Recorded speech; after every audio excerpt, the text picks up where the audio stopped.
Imagine a world where whenever you want to apply for a job, you have to bring in your resume and a printed out copy of your Facebook page or Twitter page. And the basis of you being hired is that your profile is an okay profile or is in good standing.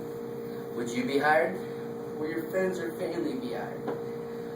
Well, not only does social networking affect us in the workplace, but it also can affect children in school or young adults in school or college. Well, hi, my name is Zachary Eggers, and during the next several minutes, I'm going to convince you that watching what you post on Facebook and Twitter is the best way to go.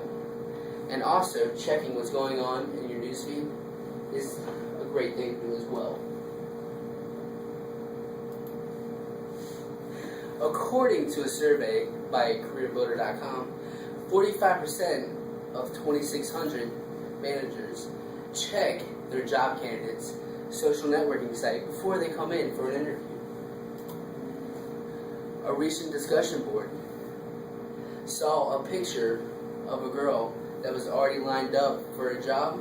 All she had to do was just pass the interview.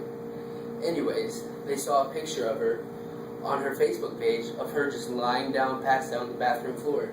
They don't know if she was just staging a photo or she just passed out from alcohol poisoning. But what if the managers saw other pictures of her taking shot after shot or just drinking excess cans of beer before that picture? Would she be hired?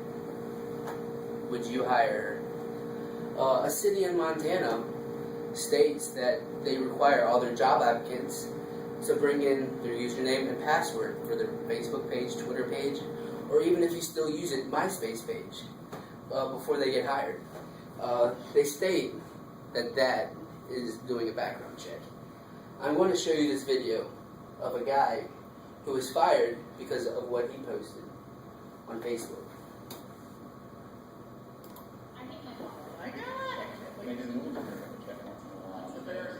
With more than 500 million people into social networks, it's no secret many are talking a lot. Sometimes too much. I don't post anything stupid. I'm always aware.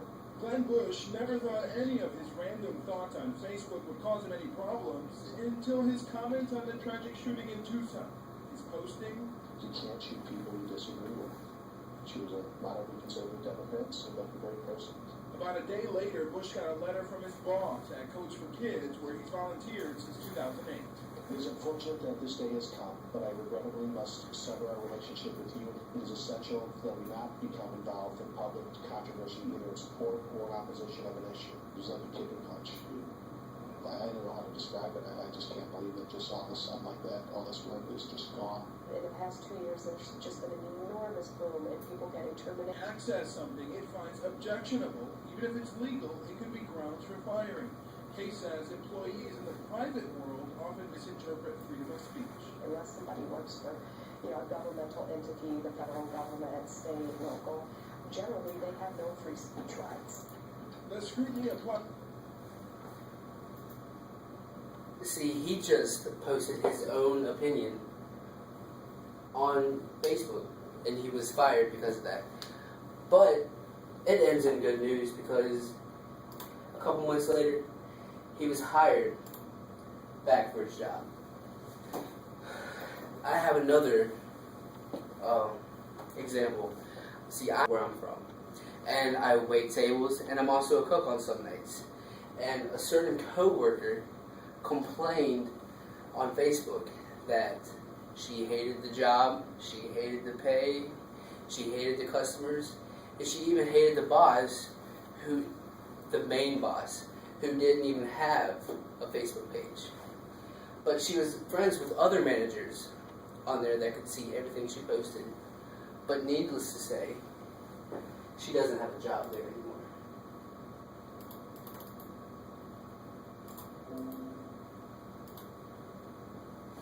But should employers do monthly background checks of all the employees they have? Would you be okay with that? Would that violate the First Amendment that states that we have freedom of speech. A report done by Nielsen in 2008 is that 450% of Americans, text messaging, I might say, increased by 450% by Americans. Increased. Learning theorists have came up with a new word, texties, and texties is a lingo in text messaging form that is, here's some examples. LOL means laughing out loud. The letter B and the number 4 means before, and the letters CUZ is short for because.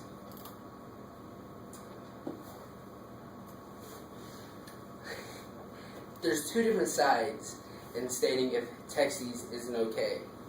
The one side is stating that texties is hard and very unappealing, and it just looks really unattractive if you're just reading it out loud. The other side is that it's shorthand and abbreviations make it very quicker to respond in the case of emergencies. But some say that shorthand and abbreviations were invented long before cell phones came out. Studies also show that in 2008, 10 and 11-year-olds that sent few text messages a day, fewer than 3 or less a day, scored lower on literacy scores than those who sent close to none. Back to social networking. 60 to 70% of 7th graders have Facebook. I don't know about you, but when I was in 7th grade, I didn't have a Facebook. I got one when I was either, I believe, 8th grade or a freshman in high school. Regardless, that's 1 year or 2 years later. But now, in middle school, a lot of kids are developing relationships online and making more friendships online than face-to-face. Well, in conclusion, I believe that if we limit the amount of time that we spend on social networking sites, the better.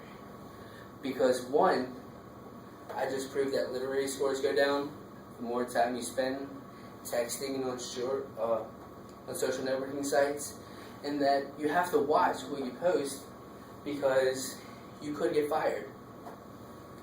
Well, remember, if you don't want your grandma to see it, or your grandma to read it, or know what you're doing, guarantee your boss wouldn't want to see it either. So just remember, think before you post.